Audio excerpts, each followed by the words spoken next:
Hi, everyone. Welcome back to Are We on the Same Page? I'm your host, Dave Thomas Rocker. Haven't made a video on this channel in a while, but today I'm going to make a video. This is something I actually feature in my book. Maybe I should give a plug for my book first. So, I have a book I wrote about a year ago. It's called My Spiritual Journey. You can look it up on Amazon. You can find it on Amazon. It's available both in paperback and in Kindle. Paperback version, I believe, is $30, and the Kindle version is only $9. And I highly recommend it. I think you guys will enjoy it. It's about 100 pages long, and it's mostly just personal quotes, one-line quotes. But they're quotes about how I think we can live a better life and the things that really matter in life. And anyway, I think you'll like it. So check it out. But one of the things I talk about in this book, they're not all one line quotes. One thing I do talk about in my book is I have lists. I like lists. I like ordered lists. I am a mathematician, and I've always liked lists and countdowns. I was listening to music countdowns when I was young on American Top 40 and stuff like that. So I like making my own ordered lists. And what I did in my book is I put my personal top 10 list of the things I'm most proud of and the most ashamed of about the history of the United States. So I thought today I'd present these lists and go count them both down together. I'm going to kind of interleave the things I'm proud of and the things I'm ashamed of. And I'll get to number one on both lists at the end of this video. It's probably going to be a pretty long video, so just bear with me. Anyway, let's begin. So I already gave the plug for my book. So now I'll start with my countdown, my list of the things I'm proud of and the things I'm ashamed of. So, and by the way, I changed my list a little bit since I wrote the book. I actually wrote the book in 2022. That was the year I had my spiritual journey. I guess it was 2 years ago. And I added an item to the things I'm ashamed of and dropped one of them out. I might as well, I'll get to that later. But anyway, so that I didn't change the things I'm proud of. So the 10th thing I'm most proud of about our history is the completion of the interstate highway system. This was completed in 1992. It began in 1956. And I think you guys probably know we have an interstate highway that Eisenhower got started in the 50s when he was president. And this is a picture of it. It's a very kind of widespread set of highways that go through all the states, and they've allowed us to drive across the country very easily, go almost everywhere we want to by car. And the other thing they've allowed is widespread transportation of goods. Trucks use the interstate highway a lot just to deliver things across the country. So I think that's been really good, not just for our economy, but also for transportation. And, I have personal reasons for liking the interstate highway system because when I was a kid, my parents took my sister and me on a lot of road trips all over the country, and I got to see pretty much the whole country, most of it on the highways. And I've actually been all 50 states. I don't think too many people can say that, but most of them I went to by car. And anyway, so that's why I like the interstate highway system. And the 10th thing I'm most ashamed of. This actually happened very recently. Three of the top 10 things I'm ashamed of happened just in the last 3 years. This is the first of them: the overturn of Roe versus Wade. And I know this is a controversial issue for a lot of people. I know there's pro-lifers and pro-choice people. I happen to be a pro-choice person, even though I'm a man. I mean, you know, it's a delicate issue. I mean, I can see both sides of the argument. A lot of people say that when you get an abortion, you're killing a human being. You're killing the fetus. The fetus is a living human being. Life begins at conception. That's what a lot of religious people believe. Mostly Catholics believe that, I guess. But Protestants too. I think most Protestants, and I think a lot of people who aren't even really that religious think that life begins at the beginning of the third trimester. And I'm not in favor of abortions during the third trimester. So don't get me wrong on this. I don't think abortions should be encouraged, but I think they should be allowed and I don't think the government should have any say in them. I mean, and there's life threatening conditions that women have. There's times when women need an abortion or they need life potentially life saving surgery. Involving their reproductive system, and the government I don't think should have any say in that. And that was a big campaign platform for Harris, and unfortunately she lost the election. I'll get to that later. That's another thing I'm ashamed of. But I think this is a big blow to women's rights. I really do. Even though I'm a man, I'm an advocate of women's rights. I believe in women's liberation, and I think women should be given equal treatment to men. And I think one of those treatments should be allowing them to do what they want with their bodies. So anyway, that's just what I believe. I think a lot of people, both men and women, probably agree with me. Anyway, so the ninth thing I'm most proud of about our history is the New Deal. FDR, I think he was one of the greatest presidents we ever had. He might have been the last really great president we have. I don't know, either him or maybe JFK. I think Clinton was pretty good. He was the best president I remember during my lifetime. I was born in 1962. JFK was assassinated when I was just 1.5 years old. I don't think we've had any really great presidents since JFK. Clinton was okay. I mean, but I don't want to get too much into all that. But FDR, what the best thing he did as president, I think, besides winning World War II. I mean, that was another great thing he did, obviously. But besides that, the greatest thing he did was enact a New Deal during the Great Depression. He really must got us out of the Great Depression.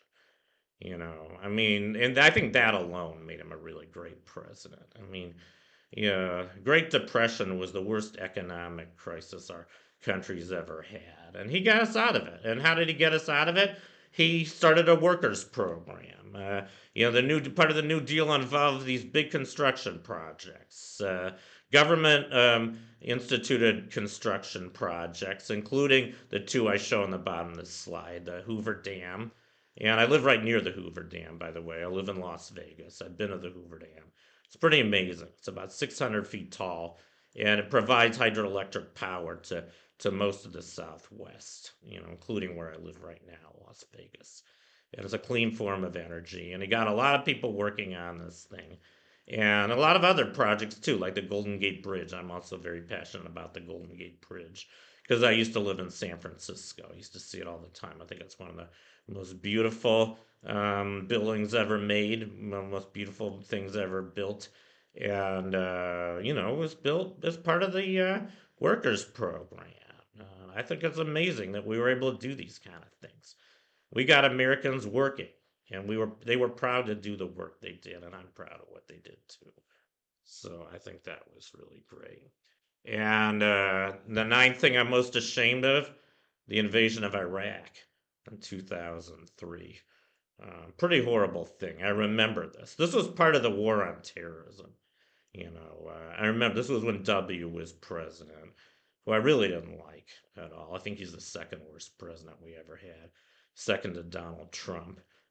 Third worst was probably Nixon. But no. I mean, I remember the war on terrorism. I remember 9/11. 9/11 was horrible. 9/11 was probably the worst act of violence against the United States since Pearl Harbor. It was a horrible thing. 3,000 people were killed in one day, most of them in New York City in the World Trade Center towers, where the Taliban, hit hijacked the commercial airplanes that ran into the towers. I watched it on TV. I watched it pretty much the whole day. It was a horrible thing. Don't get me wrong. And I probably felt the most patriotism for America I've ever felt in my life for the next few weeks after that. But, I think the only good thing we really did as a result of 9/11 was the heightened security in the airports because we needed that anyway. I mean, that was kind of the reason we had 9/11. We have to. We before 9/11, security wasn't that good in airports. All they had was X-rays of luggage. They didn't open up luggage. They and now it takes a lot longer to get your baggage checked when you fly, but I think it's worth it. For the safety we have now, I think it's worth it. But what I don't think we did need was this horrible war on terrorism, which went on for 20 years. It only ended with Biden and the beginning of his presidency in 2021. A lot of people are upset how we got out of Afghanistan. I'm not. It's the longest war we ever had in our whole history, 20 years. And I remember the invasion of Iraq. I remember when it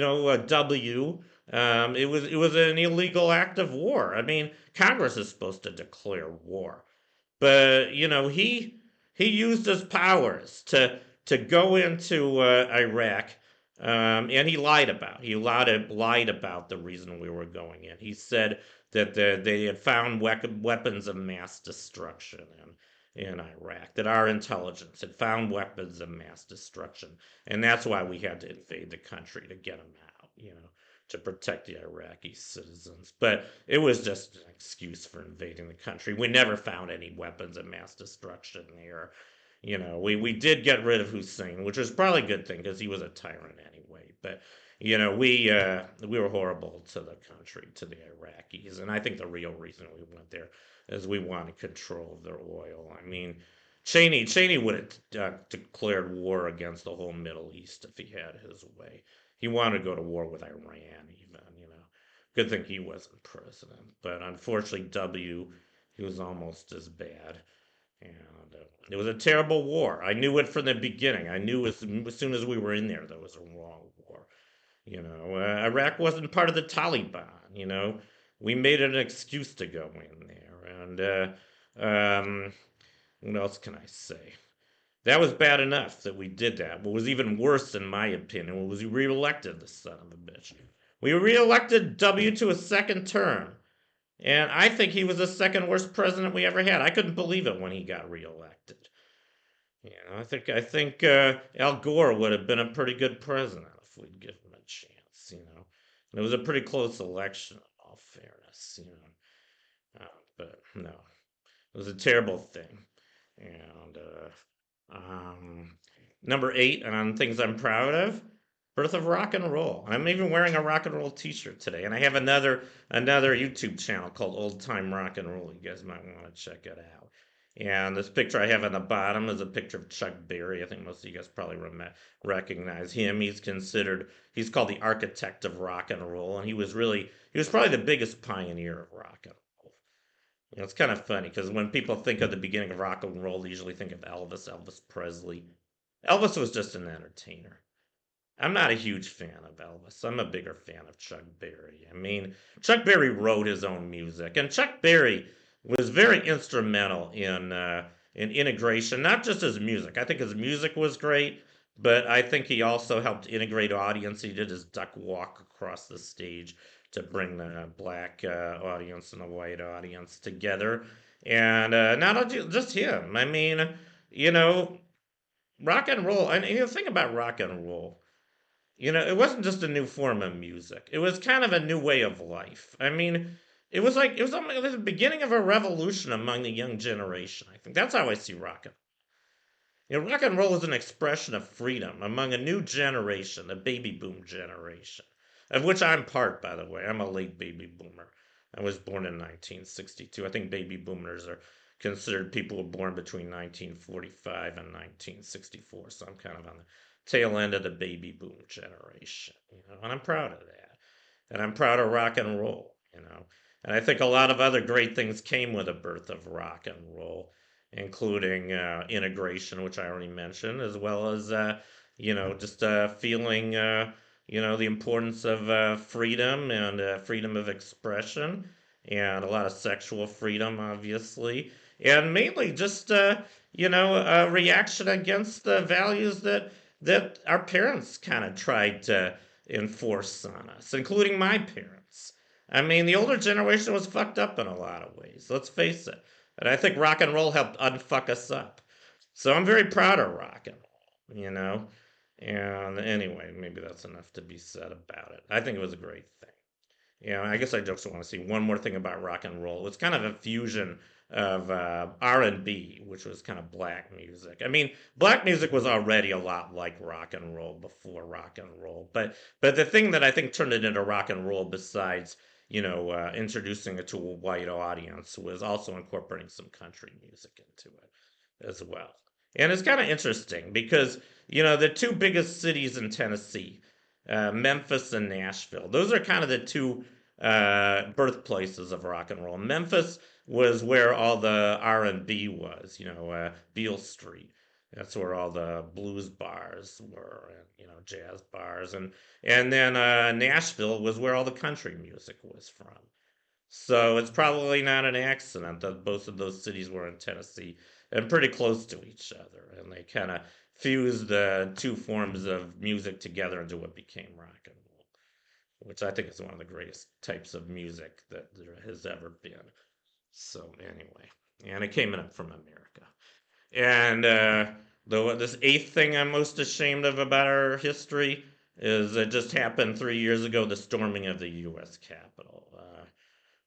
Horrible, horrible thing. The only time in our history that there's been a uproar against our own government by our own people, and it was because it was the first non-peaceful transfer of presidential power. I mean, Trump could not accept his loss in 2020, to Joseph Biden, who clearly won that election.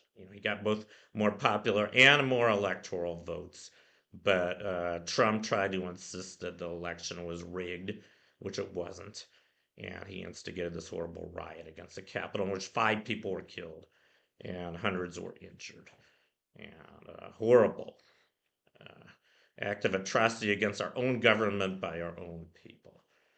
Very scary. And we just reelected him. So, anyway, enough said about that. Seventh thing I'm most proud of, the invention of the airplane in 1903. I mean, this is an amazing thing. Think about it. Think about it. I mean, most of human history, people have dreamed of being able to fly. I think most of us have had flying dreams at one time or other. I mean, you look at ancient mythology, and there's all these, gods or superheroes that can fly. So we've always wanted to fly. Birds can fly. Insects can fly. Bats can fly. Why can't we fly? I'm sure people have been asking themselves these kind of questions for most of human history, and we finally were able to fly because of two brothers, Orville and Wilbur Wright, who figured out how to build the world's first heavier than air vehicle that could fly. And for a long time people thought it was impossible. It seems like it's impossible, but it's not. And the reason it's possible, by the way, I don't say it on this slide, Bernoulli's principle. What happens is if you look at the wings of an airplane, the air pressure below the wing is higher than the pressure above because of the way the wing's shaped. The wing has higher curvature on top, which makes the air go by faster and makes the pressure less, according to Bernoulli's principle. And that gives the plane its lift. That's what allows it to fly. Pretty remarkable, you know. And of course, the Wright brothers knew this, and they were very, very good inventors, and they did this back home in North Carolina. They did these experiments themselves. They built their own airplanes, and they did several tests, but finally, in 1903, November 17th, 1903, they built the Wright Flyer, and they completed the first human flight, heavier than air flight. Pretty damn amazing. And if you think about it, I mean, I think most of us have flown on airplanes by now. Probably just about all of you watching this channel have been on an airplane. And it's pretty amazing. We do this all the time now.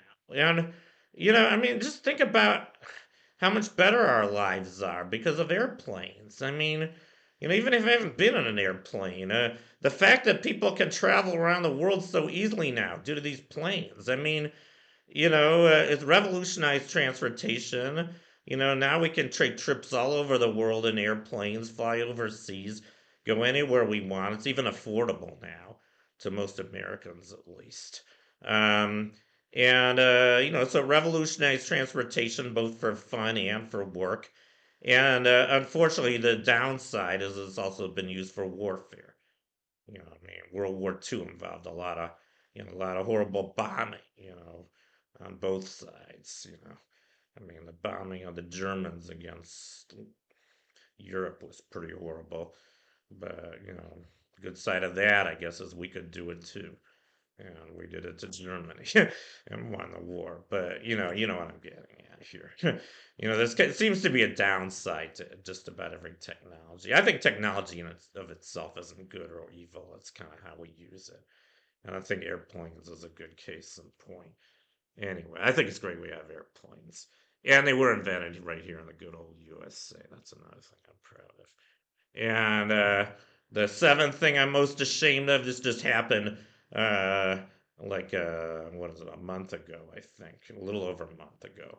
The re-election of President Donald Trump. I was shocked. I spent a month campaigning for Harris. Nevada, where I live, it's a battleground state. And unfortunately, they went red. All the battleground states went to Trump, including my home state of Nevada. Even though I spent a month knocking on people's doors and working with other Democrats to try to elect a Harris, so I think was actually a very good candidate, would have been a very good president. Maybe she'll run again. I hear she's planning on running for governor of California in 2026. I hope she wins, and maybe she'll even run for president again once Trump is done. But for the next 4 years, we have to worry about a second term from Trump, who is the first convicted felon ever to become president. I can't understand it. I still can't understand why this happened. And it wasn't just he didn't just win a majority of the electoral college. He actually won majority of popular votes this time as well. I just can't believe it. But, I guess it is what it is. Maybe some of you guys watching this channel voted for Trump. I had some friends who liked Trump who voted for him, I'm pretty sure. I think they were wrong. And you know what? I'm just going to say one more thing before I get off this. I don't know what's going to happen during his presidency. I have very, very bad feelings about his upcoming term as president. And I have a very good feeling that almost everybody that voted for him is going to be sorry once he becomes president. I don't think the people who voted for him were bad people. I think they were just very misled and kind of deceived and whatever. I don't know what they were thinking or if they were thinking, but I don't think they were bad people. I don't think the people who voted for Trump were bad people. I think they just made the wrong decision, and they're going to learn their mistakes pretty soon. I'm glad I wasn't one of them. And I'm going to fight for what I believe. I'm going to do everything I can to defend our freedom, our democracy. Because I've been a citizen of the United States my whole life. And I thought about moving. I thought about moving to Europe or maybe sneaking across the border into Canada. I don't think I'm going to do that because my mom said it would be a attack on her personally if I did that. She's 88 years old and she probably doesn't have that much longer to go. And, I think it would be very unfair to her. The other reason I don't want to leave the United States is I think it's kind of running away from the problem. I'd rather stay here and try to fix things if I can, because that's what I think we have to do. We have to defend our country and defend the things we believe in, mainly our Constitution. I'm going to get to that later, but anyway, enough of that. Number 6 of things I'm most proud of, another great invention. The invention of the electric light bulb by Thomas Edison. Can you imagine a world without electric lights? I barely can. And the funny thing about that is most of human history, we haven't had electric lights. Just imagine that. We had other forms of light. We had candles. We had these big street lamps, gas lamps, kerosene lamps. We had to kill whales for those. We had other forms of lighting, but But, now, I mean, ever since we have the electric light bulb, we've been able to light up buildings at night and have just as much light as we do during the daytime. Think about that. We never had that before. We could work at night. We could do whatever we want at night and have all the light we want. Isn't that great? I think it is. You know, and that's all due to Thomas Edison because of his simple invention, the incandescent light bulb. Of course, now we have other forms of electric lighting, which are a lot better than incandescent lights. But incandescent lights were the beginning. And, most of my life we've had incandescent lights. Now we're going to LED lights, which are a lot more efficient. It's a good thing we're doing that because we're also helping the environment. But the light bulb, I think, was one of the greatest inventions of all time. And again, it happened right here in the USA.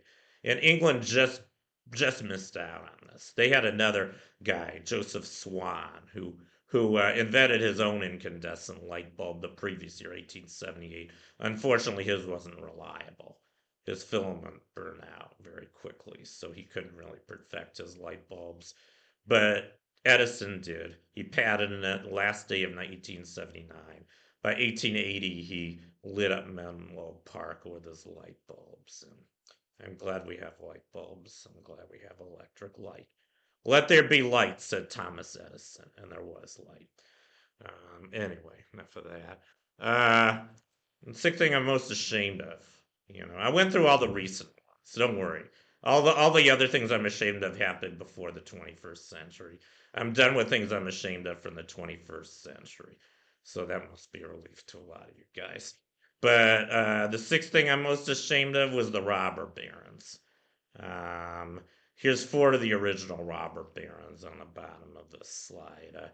John D. Rockefeller, he was the CEO of Standard Oil. These were all monopolies, by the way. All these guys were CEOs of monopolies during the late 19th and early 20th century.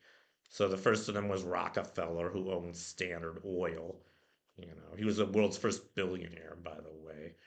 And then next to him is who was that?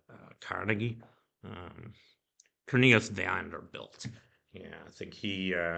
What did he do? He was, I think, a railroad tycoon, if I'm not mistaken. New York Central Railroad. So he had a monopoly on the railroads. And next to him is Carnegie. He was U.S. Steel.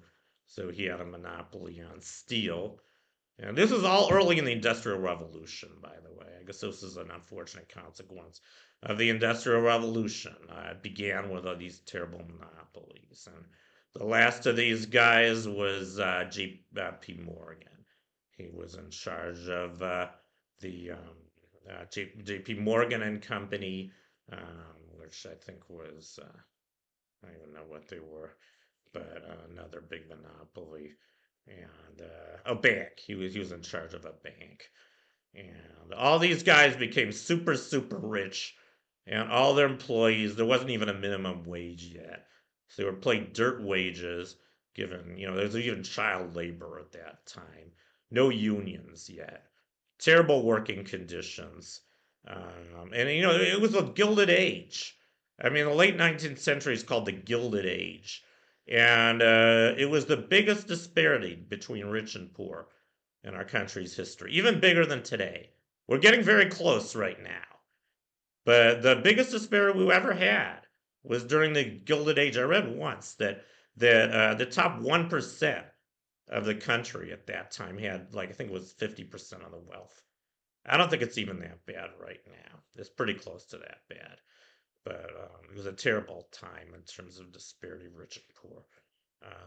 And a lot of it because of these guys. But the good news was that by early 20th century, we had the Sherman Antitrust Act, which I believe Teddy Roosevelt helped. He helped bust the trust and monopolies. We did end monopolies in the United States, and I'm glad we did. Because monopolies aren't good. You know. So anyway, the other thing I want to say about this, these were the original robber barons, but we still have robber barons today.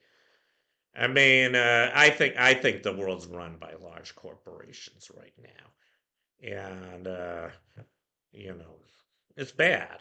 I mean, I think capitalism is going to destroy itself. I think it's already starting to. And I don't think we'll have any gilded ages anymore once capitalism is done.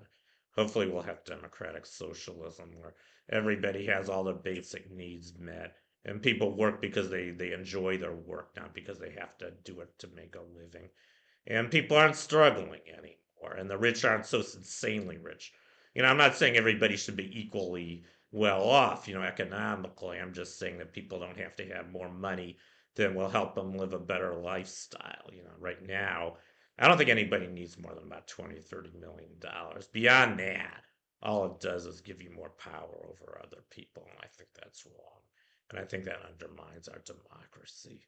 And I know a lot of you guys probably don't agree with me. I have from most people I know are still capitalists. I happen to be a democratic socialist, but it's possible I'm wrong. I've wavered in my feelings on this from time to time. I mean, if you go back to number 7 of what I'm proud of, or number 6, let's go back to the electric light bulb. Thomas Edison.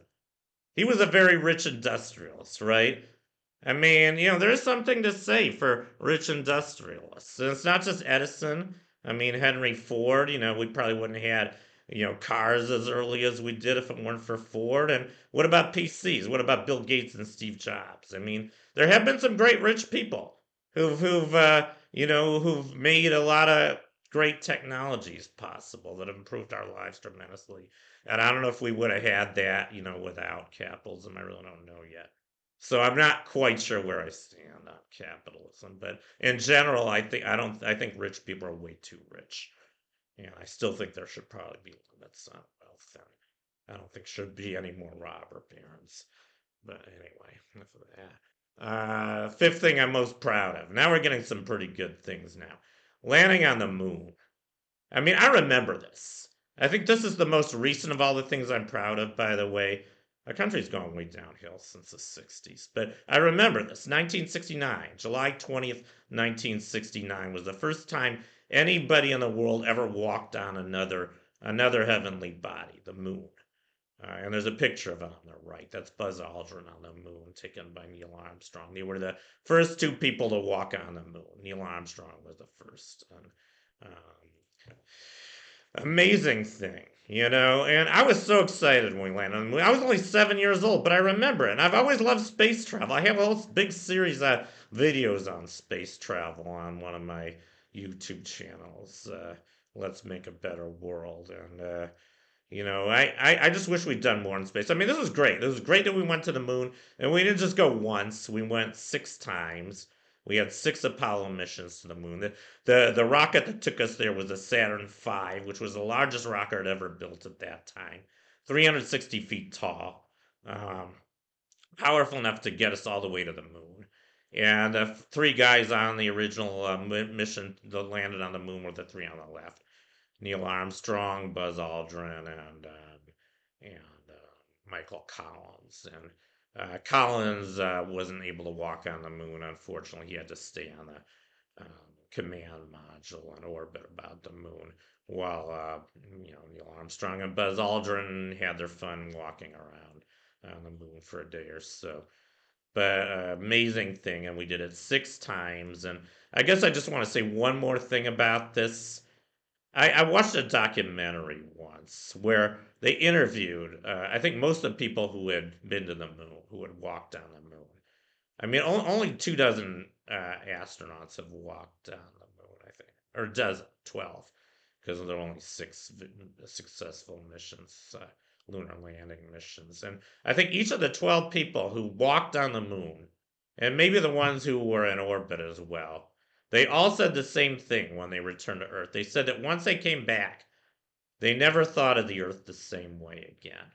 Because when they were on the moon, when you're on the moon, the Earth, you can cover the Earth with your thumb.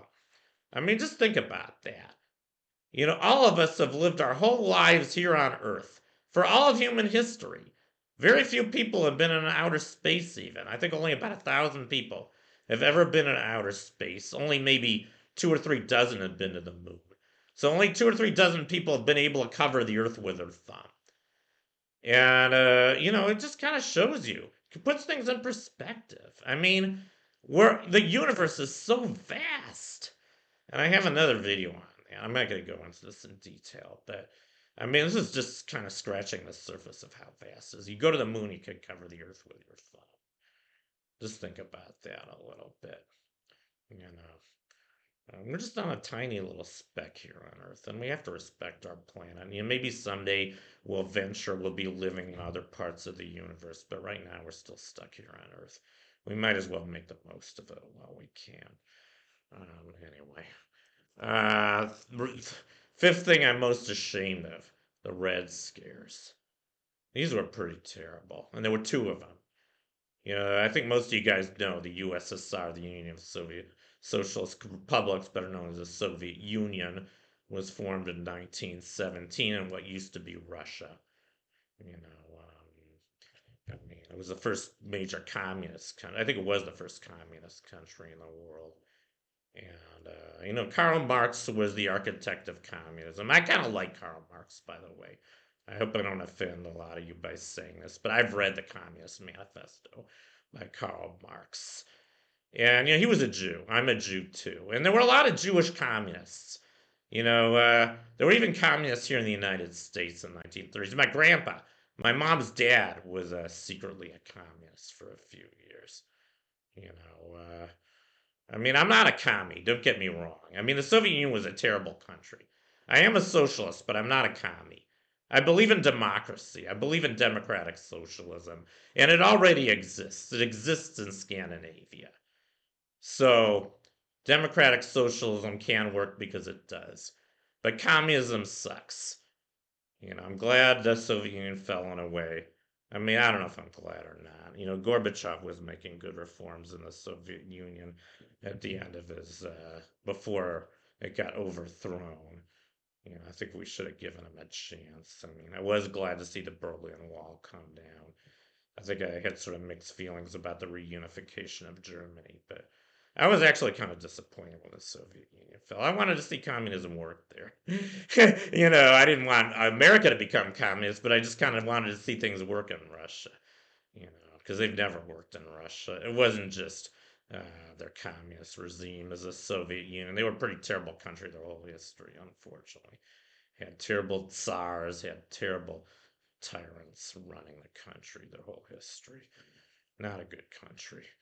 But, you know, the bad thing about all that for America was these horrible Red Scares. I mean, you know, as soon as the Soviet Union became a country, we had a kind of a campaign of fear mongering here in America. I mean, you know, labor unions were starting up in America because, you know, it was right after the Antitrust Act.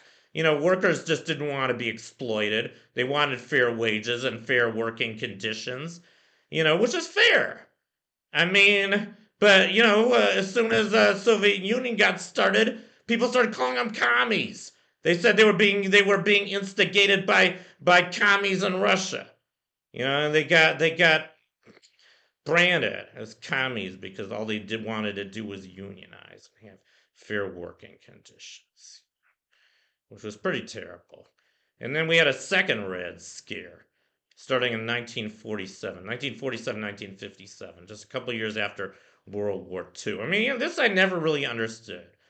The Soviet Union was our ally during World War II. I guess they were our ally because we had to defeat the Axis powers, Germany and Japan. So they were kind of an uneasy ally. But right after World War II, they became our biggest enemy. And I never really understood that. I mean, yeah, they were a bad country, but I think there was way, way too much paranoia against communism in America in the 50s and even into the 60s. And it was kind of reflected in the second Red Scare. And the main architect of that was the guy on the bottom of this slide, Senator Joseph McCarthy. He did a kind of a blacklisting regime, which was kind of like a modern day witch hunt. He, you know, people that the government suspected, you know, were communists, secret communists. They were interrogated and they didn't do anything wrong, you know? They didn't commit any crimes. They were just suspected of being commies. And, you know, they had to go to these horrible trials. And, you know, they were first asked, are you a member of the Communist Party? Have you ever been a member of the Communist Party? and a lot of them got arrested, and a lot of them lost their jobs. Their lives were destroyed by this guy. Horrible thing. Horrible, horrible thing. And that was not a good thing. And there were a lot of bad things that came out of the Cold War, and I think this was one of the worst. So anyway, enough of that. Number four that I'm proud of. I am a pacifist, but I am very proud that the Allied forces won World War II. I mean, I can't even imagine what the world would be like if Hitler had won, if the Axis powers have won. I mean, this is probably the biggest case of a war that was really a war between forces of good and forces of evil. Almost like the Armageddon they talk about in the Bible, which I really don't believe in, by the way. I hate the Bible. But, if you want to say the Bible has prophecies in it, maybe you could say they prophesized World War II, because I think that was the closest thing we ever had to the Armageddon. Hitler tried to create a master race to rule the world and kill all the Jews. I don't know. I never quite understood what the Japan's role was in World War II. I've even been told, I don't know if this is true, but several people have told me that FDR had secretly negotiated with Japan and told them to attack us at Pearl Harbor because he thought that was the only way we would fight the Nazis.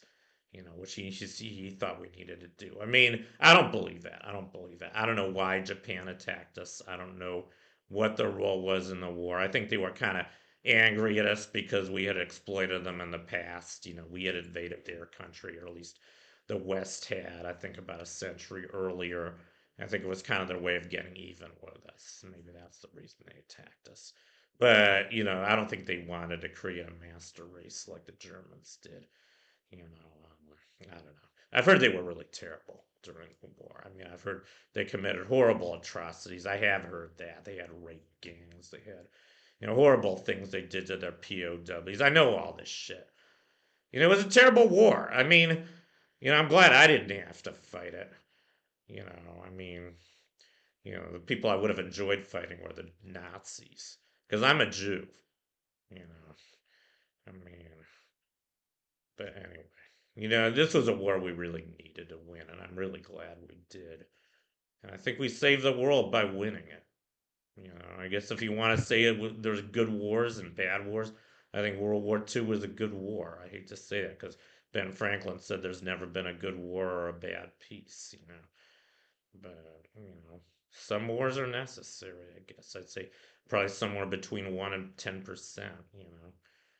And I guess this is just one of those wars that we needed to fight and we needed to win. So I'm glad we did. So yay for America on winning World War II. I think I want to say one more thing about it before I finish. I think that the three biggest heroes of World War II, obviously FDR, because he was president of the United States. Winston Churchill, because he was the premier of the prime minister of England. I don't think Stalin was, even though he was an ally. Stalin was a horrible man, so I'm not going to put him up there. But the third person I think was the biggest hero. This might surprise a lot of you, but I think it was Alan Turing. I don't know how many guys saw the movie The Imitation Game. Alan Turing was really the unsung hero of World War II because he figured out how to break the German Enigma code. And this was kept a secret for 50 years. But I think he was even responsible for D-Day. I think how did the Allies know where to invade? How did they know to go to Normandy? I think they knew because they had the intelligence that we had gotten by breaking Enigma and listening to the German secret codes. We knew where they were going to be, and we knew where to attack. But of course, we couldn't make that public. That was kept a secret for 50 years. I don't think it had to be kept a secret after World War II. I guess we kept it a secret because we still feared the Soviets. But, Alan Turing, they estimate that he saved the lives of 14 million allies and in less than the length of the war by 2 years. I mean, we probably still would have won if it weren't for cracking Enigma, but it would have involved a lot more casualties and it would have been a lot longer war. So, yay to Alan Turing, the unsung hero of World War II. Anyway, So the fourth thing I'm most ashamed of in our history, the Ku Klux Klan. Now we're getting some really bad shit. I'm appalled that this organization has ever existed. And they still exist. I mean, there are, if there ever was an American terrorist organization, these guys were terrorists. And they still are. They wear hoods. Terrorists like to hide their faces. And these guys did too. They wore these long white robes with a pointed hood and just holes for the eyes so their faces were covered. And they'd always start their meeting by burning a cross and putting it on the lawn of someone's house that they wanted to attack as a warning. And then they'd go and attack with their hoods and they wouldn't be seen, and they'd do things like lynching and burning houses, and they were targeting blacks, African Americans. And these guys got started right after the end of slavery in the South in 1865. I mean, once they couldn't have slavery in the South anymore, they were determined to terrorize the blacks. And that they did, and they're still doing it. And I just think it's horrible. Unfortunately, I am a big fan of free speech. I think our First Amendment right's one of the greatest rights in our country, but unfortunately, it has allowed for the existence of these horrible organizations like the Ku Klux Klan. But I hate the Ku Klux Klan. I wish they didn't exist.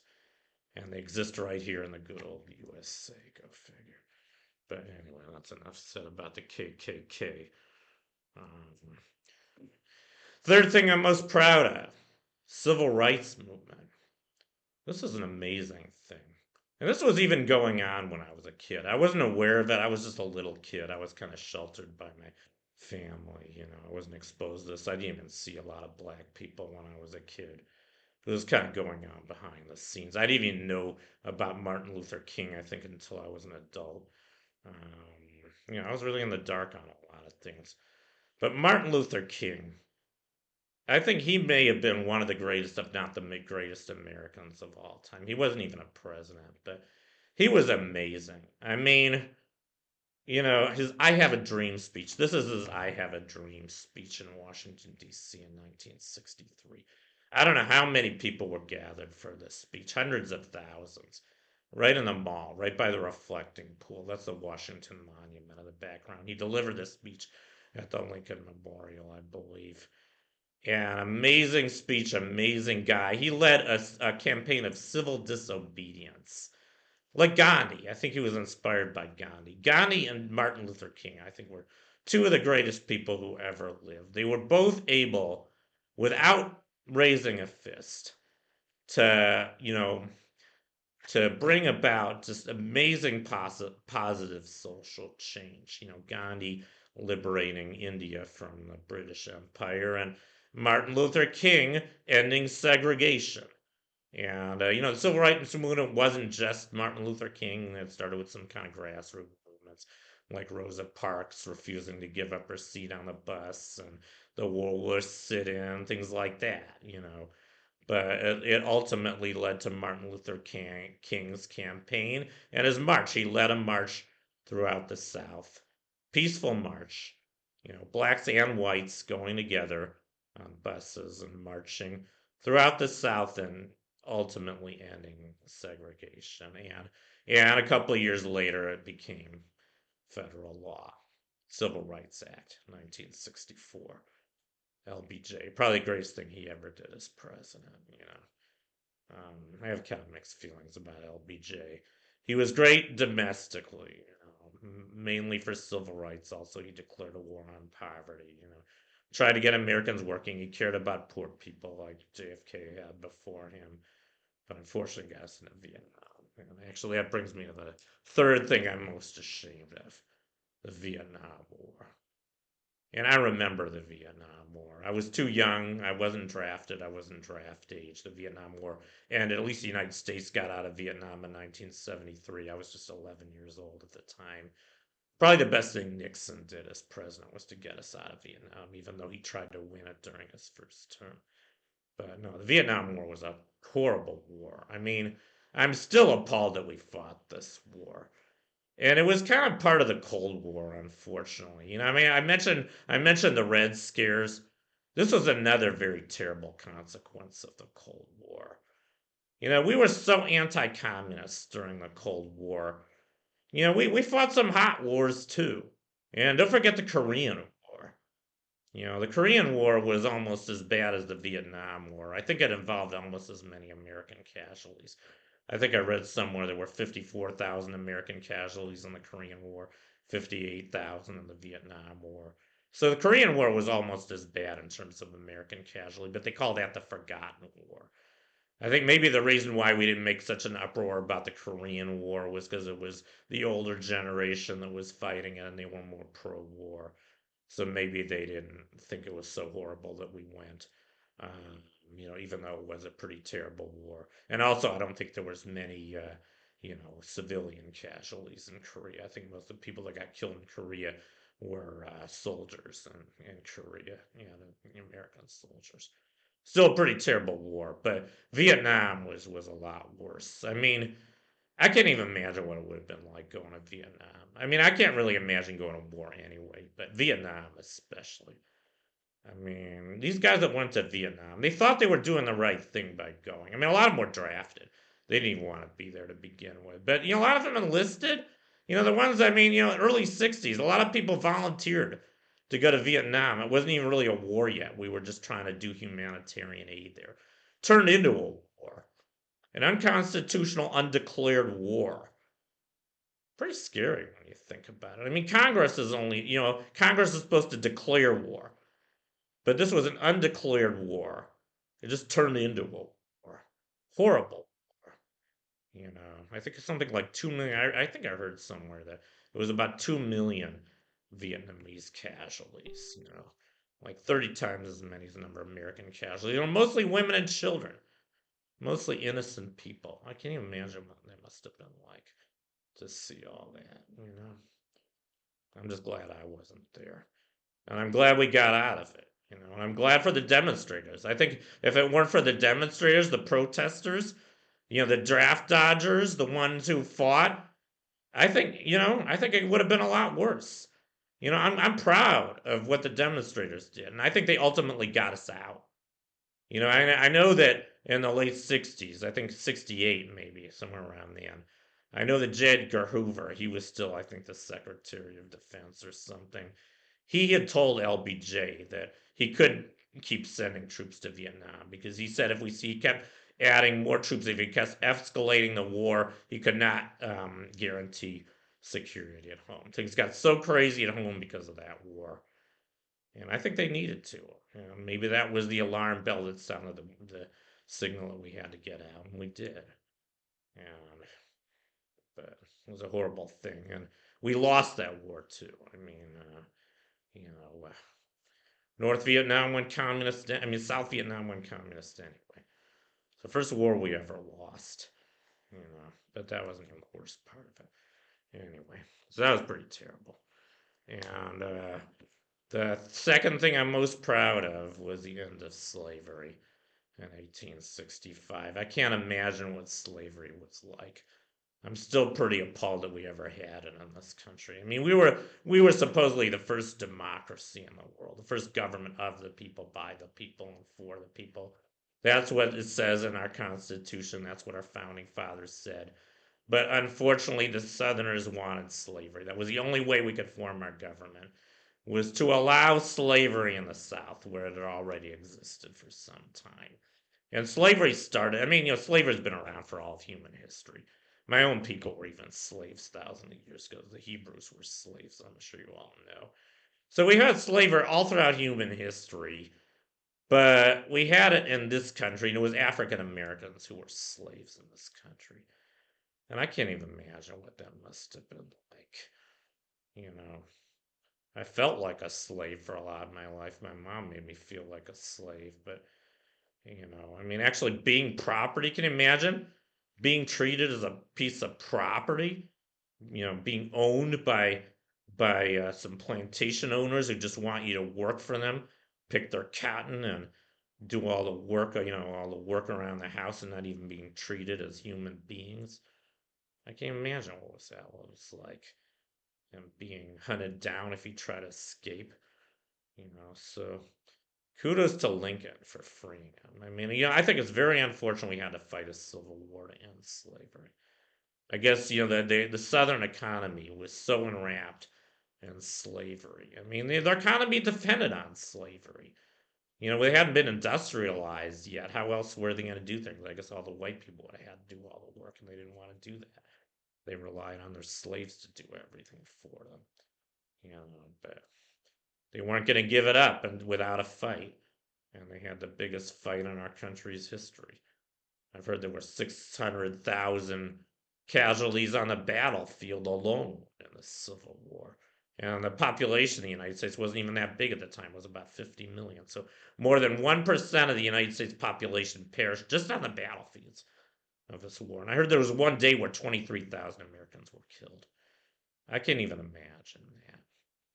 I can't imagine what the Civil War was like, and I can't imagine what slavery was like. But I'm glad that slavery ended. And we have Abe Lincoln to thank for that. And we've honored him for all eternity, hopefully, with the Lincoln Memorial shown here. So kudos to you, Abraham Lincoln. Anyway, enough of that. Okay, the other side of that coin is obviously slavery. So yeah, I'm proud that we ended it, but I'm equally ashamed, maybe even more ashamed that we had it to begin with. And here's a picture of some slaves in the South picking cotton. I guess posing for a picture. Probably one of the slave owners took this picture. But yeah, I've already talked about how terrible slavery was. I probably don't have to say anything more about it. But it was terrible. And I guess I'm kind of selfish in a way because a lot of times I complain about how bad my life has been. I was never a slave. I never had to pick cotton. I was always treated as a human being, at least in theory, even though maybe for a lot of my life I didn't feel like one. But no, I was never a slave, and I can't even imagine what it was like to be a slave. So I'm glad we don't have slavery anymore. And one thing I'm kind of upset about with the United States, like I said, slavery was all over the world, but it ended in Europe. Most of slavery was already abolished in Europe a long time before it was abolished in the United States.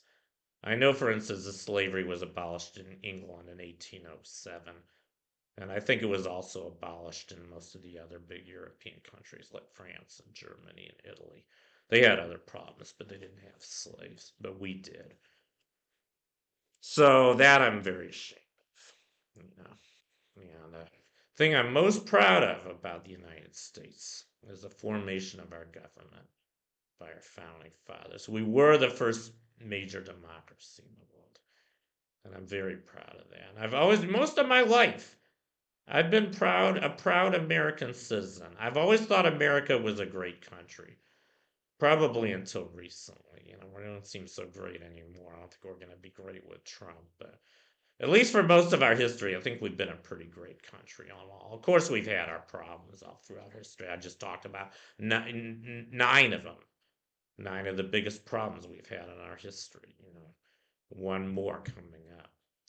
But we're a pretty great country, and I think we've done more good than bad as a country. I think we've done a lot more good than bad. Not only that, but I think we've been a leader around the world for a big part of our history. I mean, not only are we a free country, and there's a lot of perks that come with freedom, like science, technology. I mean, science can't flourish. Science can only really flourish in a democracy because you need a free exchange of ideas for innovation, new technologies. And we've been a leader. For a long time, we've been a technological leader. I mean, we went to the moon and we had all these great inventions. I mentioned two of them, the electric light bulb and the airplane. And we had a lot more. We had the telephone, we had the laser, we had transistor. We've had a lot of great inventions, PCs, you know. And I don't think we could have had most of that without our freedom. I think these guys helped that happen. So I'm very, very proud of that. I'm proud of most of what we've done in this country. You know, and we need to keep this in mind. And one thing, I just want to say one thing about freedom that I don't think most people realize. I'm going to tell you what I think freedom really means and what I think our founding fathers had in mind. You know, freedom means respecting others. It doesn't just mean being able to do what you want for yourself. Because we're all free. We're all in the same boat. We're all American citizens here. So we all have the same rights. And yeah, it's great that we can pursue our dreams and live the kind of life we want. But we can't prevent other people from doing the same thing. Don't forget that. Everybody, every American citizen, doesn't matter how much you hate them, love thy neighbor. That's a good thing in the Bible. Okay? If you want to translate that into the meaning of freedom and democracy, then go ahead and do so. But I think that our founding fathers believed in loving our neighbors because that is part of what freedom really means. So don't forget that. And that brings me to the thing I'm most ashamed of, the genocide of the Native Americans. I mean, this is a horrible thing. And in all fairness, it wasn't just the Americans who did this. It wasn't just the people who founded the United States. It was mostly the people from Spain who went to Latin America. I think it's a total of something like 15 million Native Americans were killed because of the people who came from the New World. They weren't all physically killed. They weren't all killed in violence. A lot of them were. I read recently that there have been 101 wars in the United States history, and 40 of them have been against Native Americans. Think about that. We were horrible to these guys. And not only did we kill about a million of them, I think the Americans killed about a million. And like I said, they weren't all slaughtered. A lot of them died because of disease that we introduced. A lot of them died because they couldn't tolerate alcohol. They died for other reasons too. But not only did we kill a bunch of them, I think we killed at least half of the ones that had lived here originally. Now I think there's something like maybe 500,000 left. I think there were over a million when before, the Americans came here, before the colonists settled here. That's just in what's now the United States. But not only did we kind of destroy their way of, not only did we kill a bunch of them, but we pretty much destroyed their way of life too. You know, good song about that. I don't know if you guys know the song "The Men of the Cherokee Nation Indian Reservation."